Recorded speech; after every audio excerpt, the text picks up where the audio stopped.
तो सब लोग अच्छे हैं और बड़ी स्थिति जो है वो भयानक होते जा रही है अपने बिहार की और साथ ही साथ पूरे हिंदुस्तान की, पूरे विश्व की। हमारे इलाके में भी पहले कुछ नहीं था और इसी सप्ताह जो है इतना भयंकर जो है वो कोरोना वायरस का समझिए तो ब्लास्ट हुआ है कि बहुत सारे जन इसके चपेट में आ गए हैं। फिर भी प्यारे बच्चों, कहानी तो अपनी चलती रहेगी, इसलिए आप घर पे रहिए, stay home, stay safe, stay healthy, यही ऊपर वाले से दुआ है। और आप लोग घर पे रहिए और जो भी हमारे द्वारा आपको दी जा रही है उसको पढ़ते रहिए, आनंद लेते रहिए। और क्या, कहीं जाना क्या, मतलब यूँ समझिए जीना अब घर ही पे है, रहना घर ही पे है, सब कुछ घर ही पे करिए, बाहर निकलने की कोई ज़रूरत बिल्कुल नहीं है। ठीक है, चलो देखते हैं। आज मैंने पहले ही लिख दिया है बोर्ड पे, इस लिखने से क्या होता है ना, थोड़ा सा टाइम अपना सेव हो जाता है। ठीक है, मैंने लिखा प्रिंसिपल क्लॉज में शैल और विल, जबकि सबऑर्डिनेट क्लॉज में वर्ब 1 या वर्ब 5। समझना खूब बड़े प्यार से। इस प्रकार के सेंटेंस को हम एक नाम देते हैं जिसका नाम है बेटा कंडीशनल सेंटेंस। कौन सा बोलो जरा? Conditional sentence. यानी कि इसमें कंडीशंस अप्लाई होते हैं और वो कंडीशन कौन आता है कि पता लगता है, वो है ये अपना सबऑर्डिनेट क्लॉज। अब आप यहाँ पे थोड़ा सा मुझसे प्रश्न पूछेंगे कि गुरुजी क्लॉज क्या होता है, तो याद रखना ये एक अलग सेक्शन है। अगर थोड़े देर के लिए ये सारा चीज भूल जाओ और इतना याद रखो कि कंडीशनल सेंटेंस में, क्या बोला मैंने, कंडीशनल सेंटेंस में 2 पार्ट्स होते हैं। कितने पार्ट्स होते हैं बोलो? 2। कितने? 2। जिस पार्ट की शुरुआत कंडीशनल वर्ड से होगी, ध्यान से सुनो, मैंने बोला कि कंडीशनल सेंटेंस के 2 पार्ट होते हैं और जिस पार्ट की शुरुआत यदि कंडीशन बताने वाले शब्द से होगा तो वैसे पार्ट को आप सबऑर्डिनेट क्लॉज मानना और उसमें अकॉर्डिंग टू सब्जेक्ट आप वर्ब 1 या वर्ब 5 का इस्तेमाल करना, मतलब सिंगुलर देना या प्लूरल देना। अब वो कौन से शब्द हैं जो आपको बताएंगे कि ये कंडीशनल शब्द है, तो मैंने कुछ वर्ड्स नीचे लिखे हैं। If, when, as soon as long as, until, in case, unless, till, before, after। तो यही वो शब्द है जो आपको बताएंगे कि सबऑर्डिनेट क्लॉज है या कंडीशनल वर्ड है। क्या बोलो बेटा जरा? कंडीशनल, ठीक है ना, वर्ड से यही।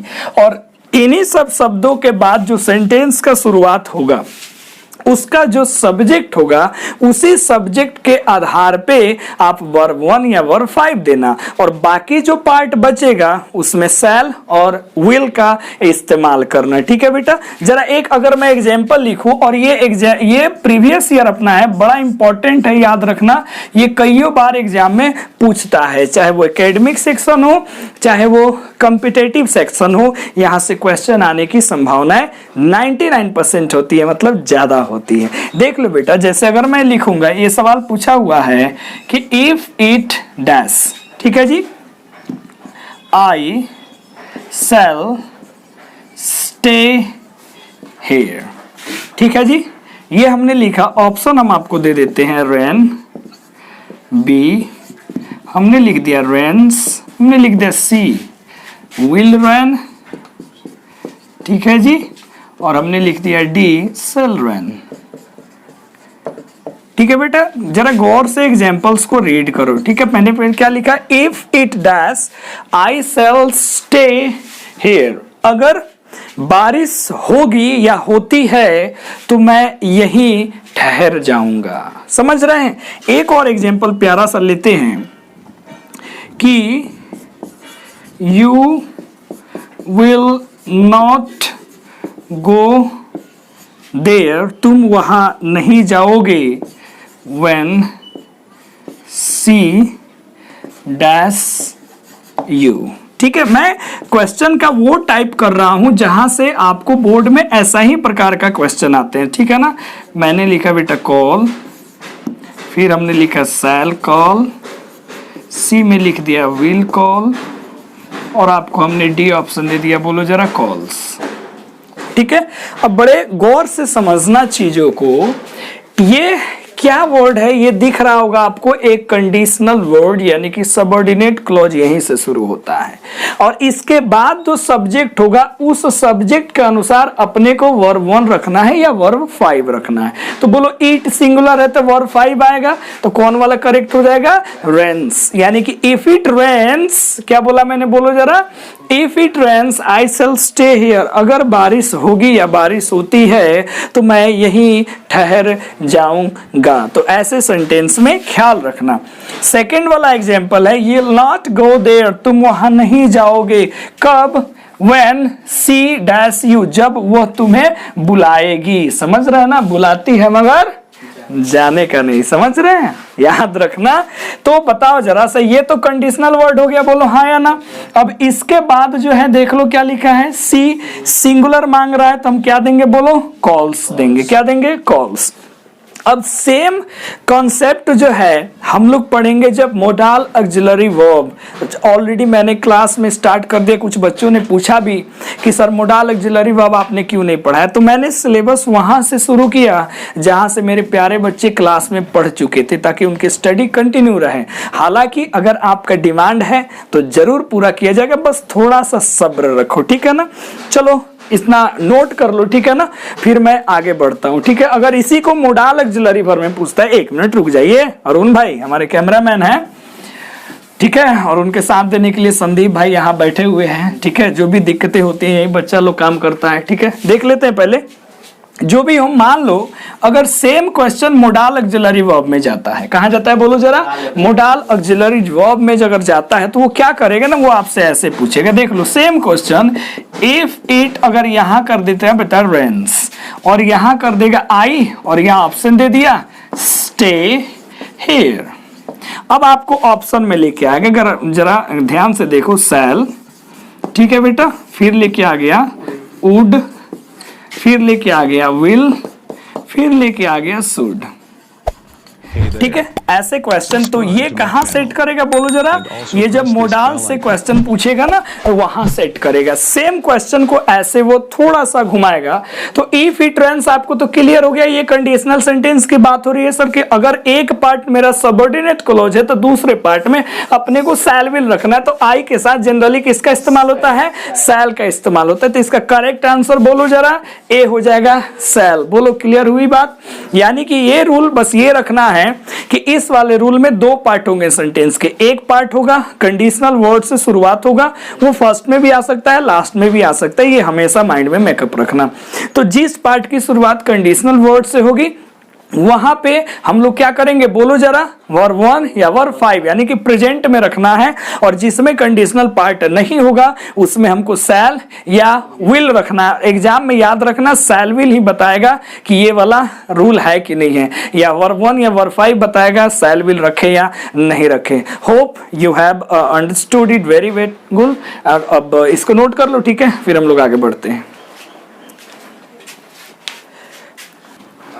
चलिए तो जरा गौर फरमाएंगे इन सारे शब्दों पे। हालांकि इसमें से कुछ ऐसे शब्द है बेटा जो अपना पास्ट में भी आएगा। कहाँ आएगा, पास्ट में। लेकिन ये जनरली इनका प्रयोग हम लोग करते हैं प्रेजेंट इंडेफिनिट में, यानी कि इन सभी के साथ अब या तो वर्ब 1 रखो कि फिर क्या रखो बोलो जरा, वर्ब 5 का इस्तेमाल करो। एक बार वर्ड देख लेते हैं। Always, never, generally, usually, daily, occasionally, often या ऑफेनली भी होता है, habitually, sometimes, every day, every night मतलब एवरी के साथ लगा होगा, सेल्डम हो, रेयरली हो, बेयरली हो, twice a day, twice a week, twice a month, twice, ये सारा चीज। तो ये सब कुछ किस चीज को बताता है जानते हैं ना, ये आपको डेली एक्टिविटी को बताता है। बोलो जरा किसको, डेली एक्टिविटी को ये आपको शो करता है। मतलब कहीं ना कहीं ये आपके हैबिट से रिलेटेड होता है। बोलो किससे रिलेटेड होता है, हैबिट से, कि मैं रोज ये करता हूं, मैं प्रतिदिन ये करता हूं, मैं कभी नहीं करता हूं, मैं हमेशा करता हूं, कि this all words are related to the daily activities, या फिर बोल सकते हैं हैबिट्स। तो ये उनसे रिलेटेड होते हैं। और मैंने पहले ही बता दिया है कि जो भी सेंटेंस अगर वो प्रेजेंट की हैबिट को शो करेगा तो भैया पक्का उसमें हम लोग वर्ब 1 का इस्तेमाल करेंगे। करेंगे, नहीं तो बोलो वर्ब 5 का इस्तेमाल करेंगे। जैसे मान लीजिए, जैसे एग्जाम में पूछा हुआ है कई बार, ही ऑलवेज, क्या लिखा मैंने, ही ऑलवेज डैश, लिख देते हैं अलाई, ठीक है, उधर थोड़ा सा स्पेस का कमी है, हमने यहाँ लिखा, चलो जी टेल, बी ऑप्शन में दे दिया टेल्स, सी में दे दिया मैंने टोल्ड, और डी ऑप्शन में बना दिया इज टेलिंग। ठीक है जी, एक क्वेश्चन मैंने दिया, तुम खुद डिसाइड करो ना क्या होगा। ठीक है, फिर मैंने लिखा वी, ठीक है, ध्यान दे दो, वी यूजुअली, ठीक है ना, डैश हिम, ठीक है, इन द मार्केट। ठीक है बेटा, या तो ऑप्शन ले लो, हमने दे दिया मीट, ठीक है, मीट्स, सी और डी में मान लीजिए हमने दे दिया इज मीटिंग या आर मीटिंग। ठीक है, तो आपको लग ही रहा होगा कि यहाँ पे कौन सा वर्ड है, बोलो ऑलवेज, और ऑलवेज आने का मतलब है कि ही के साथ वर्ब 5, तो डी करेक्ट हो, बी करेक्ट हो जाएगा।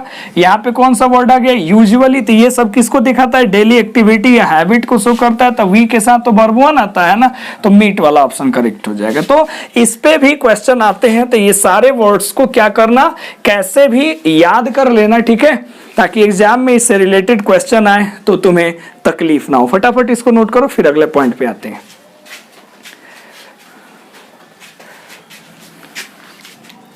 चलो जी, तो देखते हैं, और सारे जो जितने इंपॉर्टेंट रूल्स है वो थे ही, साथ में ये भी कुछ इंपॉर्टेंट रूल्स है जिनका इस्तेमाल जो है बड़े जोर शोर से किया जाता है, और जितने भी हमारे प्यारे बच्चे कमेंट्री यानी कि किसी गेम से यदि वो ज़्यादा इन्फ्लुएंस है, उनको यदि क्रिकेट, फुटबॉल या फिर कोई भी गेम यदि उनको मज़ा आता है देखने और सुनने में, तो अब से याद रखना, या कमेंट्री आपको कभी करनी हो तो जो मैच चल रहे हैं उसके जो है हाल अगर आपको बयां करना है तो सिंपल प्रेजेंट टेंस का सहारा लेना, माने प्रेजेंट इंडेफिनिट टेंस का सहारा लेना है। तो इसीलिए मैंने लिखा, ये रूल होता है कि commentary of a running match और अ प्रोग्राम, अगर ये किसी भी मैच का अगर ये क्या हो, कमेंट्री हो रहा है ना, रनिंग मैच, जो मैच आपके सामने चल रहा है, तो उसमें वर्ब 1 लिखना, या फिर बोला बेटा क्या लिखना, वर्ब 5 का इस्तेमाल करना है। जैसे मान लीजिए मैंने एक एग्जांपल बड़ा प्यारा सा लिखा है कि Virat runs after the ball, Virat ball के पहले दौड़े, कैचेस इस, उसे पकड़ा, and throws on the stumps, और विकेट पे मार दिया।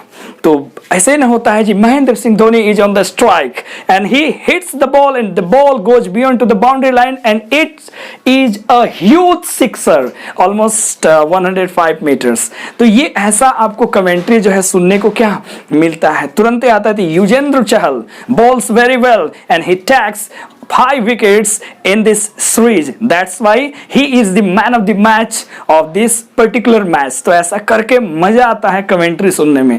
जैसे आता है ना, India win the toss and decided to bat first, तो ऐसा आपको सुनने में मिलता है। ठीक है ना, तो जो भी रनिंग मैच की कमेंट्री हो बेटा, हमेशा याद रखना प्रेजेंट टेंस में ही रखा जाता है। कैसे लिखता है, India need 20 runs for 6 balls 7 balls, यानी कि भारत को जरूरत है। ठीक है, अब यहां पे एक कॉन्सेप्ट आता है, आपने देखा होगा लिखा रहता है इंडिया, ठीक है बेटा, नीड, आगे कुछ भी लिखा, तो ये नीड, ये जो प्लूरल वर्ब इसलिए लगा है क्योंकि यहाँ इंडिया का मतलब देश नहीं है, इंडिया का मतलब टीम है। बोलो क्या है, टीम है। तो अगर टीम का अगर भाव आएगा तो उसके साथ हमें प्लूरल वर्ब का इस्तेमाल करना है, क्योंकि वहां पे 11 प्लेयर खेल रहे हैं, वो प्लूरल हो गया। लेकिन अगर देश का नाम आएगा, बोलो किसका नाम आएगा, देश का सेंस आता है, तो बेटा हमें अपने को वहां पे सिंगुलर वर्ब का इस्तेमाल रखना है। जैसे यहां देखो मैंने लिखा Indo China talks fail, Bharat का जो वार्ता है वो क्या कर गया, भारत और चाइना के बीच का जो वार्ता है वो फेल कर गया। तो यहां पे हमने सिंगुलर वर्ब लिखा, ठीक है ना जी। जैसे इंडिया, मान लीजिए अभी अगर लिखा जाए कि इंडिया, ठीक है ना जी, टैक्स, क्या लिखा मैंने, बोलो जी, India takes hard and fast rule to overcome the increment of COVID-19 in our बोल सकते हैं in our society, in our all states of India। तो भारत ने जो है हार्ड एंड फास्ट रूल जो है अपनाया। तो यहाँ पे इंडिया की बात हो रही है, देश की बात हो रही है। कैसे हम लोग लिखते हैं कि India is an agricultural country. जरा ध्यान दे दो, हम लोग क्या लिखते हैं, बोलो जरा। इंडिया, फिर क्या लिखते हो, is an agricultural country, then हम लोग सिंगुलर वर्ब का इस्तेमाल किया। मतलब हियर इंडिया वो डिनोट कर रहा है देश को, न कि एक टीम को। लेकिन जब टीम को डिनोट करेगा तो बेटा प्लूरल वर्ब आएगा। बोलो क्या आएगा, याद रखना प्लूरल वर्ब। तो हमने लिखा Virat runs after the ball, catches it and throws on the stumps and it should be out. ऐसे आपको कमेंट्री में सुनने को मिलता है। तो किसी भी गेम की, किसी भी प्रोग्राम की अगर रनिंग कमेंट्री हो तो you must go with present simple tense. Okay my dear students, next है बेटा, देख लो 9। न्यूज़पेपर की जो हेडलाइंस होती है या न्यूज का जो 90% न्यूज़ेस होते हैं वो प्रेजेंट में रखा जाता है। किस में रखा जाता है, बोलो जरा, प्रेजेंट में रखा जाता है। ठीक है ना जी।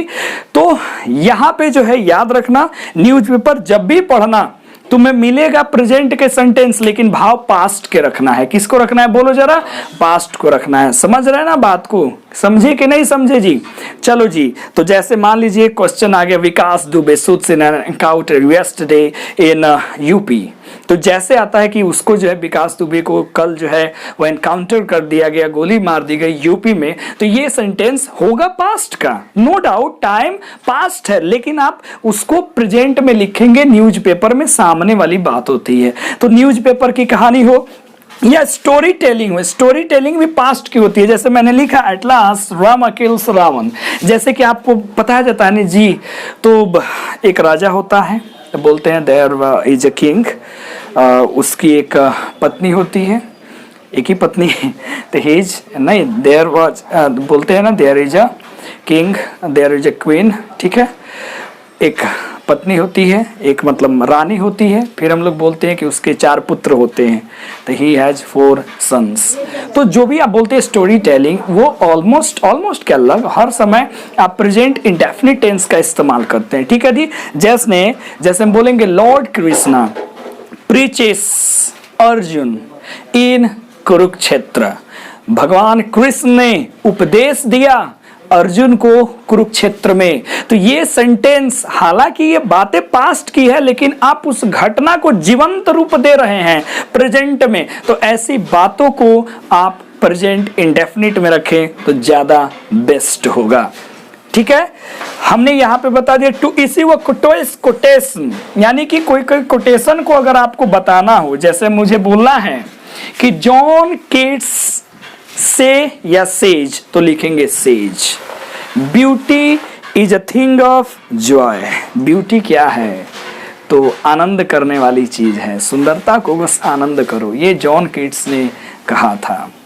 तो ऐसे कोई भी किसी भी व्यक्ति का कोटेशन होगा, तो जो इश्यू करना है, उसको जारी करना है, उसको बताना है, तो किसने कहा, वो जब कहना का आपको स्पेलिंग लिखना होगा तो वर्ब 1 में या वर्ब 5 में आप रखोगे। सिंगुलर है तो वर्ब 5, 2 व्यक्तियों का कोटेशन है, तो आप आराम से वर्ब 1 का इस्तेमाल कर सकते हो। यहाँ पे लिखा गया कस्टम्स और रिचुअल्स, यानी कि रीति रिवाज को आप प्रेजेंट में रखते हो। प्रेजेंट की जो रीति रिवाज है, जैसे मान लीजिए हमने लिखा कि द हिंदूज, बोलो जरा क्या बोला मैंने, द हिंदूज। ठीक है बेटा, यहां हमने लिखा कि वर्शिप, कहा जी, the Hindus worship in temple. ठीक है जी। तो इसका मतलब हो गया कि हिंदू मंदिर में पूजा करते हैं, हिंदुओं को मंदिर में पूजा करने की परंपरा है, रीति है, रिवाज है। तो यहाँ भी बेटा अपने को वर्ब 1 का इस्तेमाल करना है, यानी कि जब कस्टम्स और रिचुअल्स की बात हो प्रेजेंट की, तो वहां पे हम लोग इस्तेमाल करेंगे वर्ब 1 का, वर्ब 5 का। तो मेरे साथ बोलो, कमेंट्री अब से किस में रखोगे, प्रेजेंट इंडेफिनिट टेंस में, सीधा वर्ब 1 या वर्ब 5।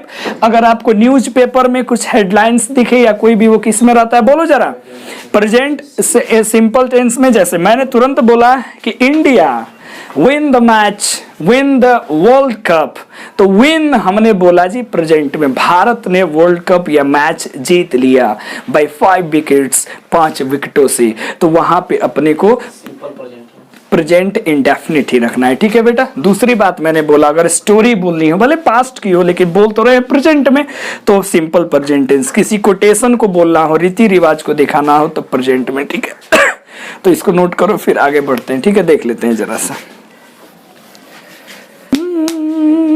हो गया।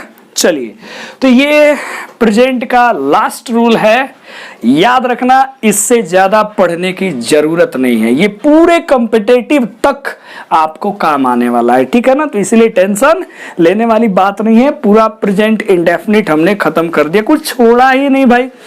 देख लो, ये जो रूल है ये बोलता है कि हियर देयर सी या फिर लो, ये सारे जब वर्ड्स रहेंगे तो हमें इनके साथ प्रेजेंट इंडेफिनिट का इस्तेमाल करना है।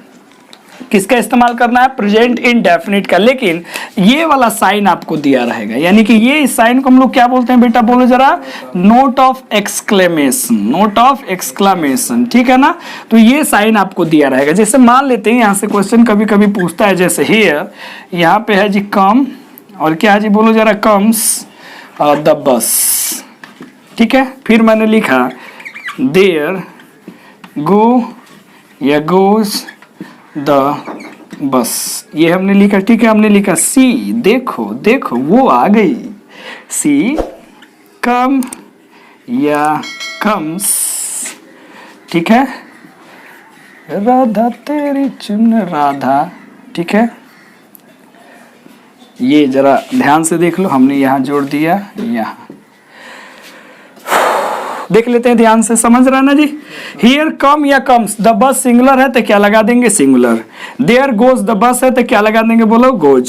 सी लो, देखो देखो वो राधा आ गई, तो किसका प्रयोग करेंगे, कम्स का इस्तेमाल करेंगे। तो ऐसे में याद रखना, हियर देयर सी या लो हो, लेकिन प्रेजेंट इंडेफिनिट, और लास्ट में क्या आना चाहिए, बोलो, नोट ऑफ एक्सक्लेमेशन होना चाहिए।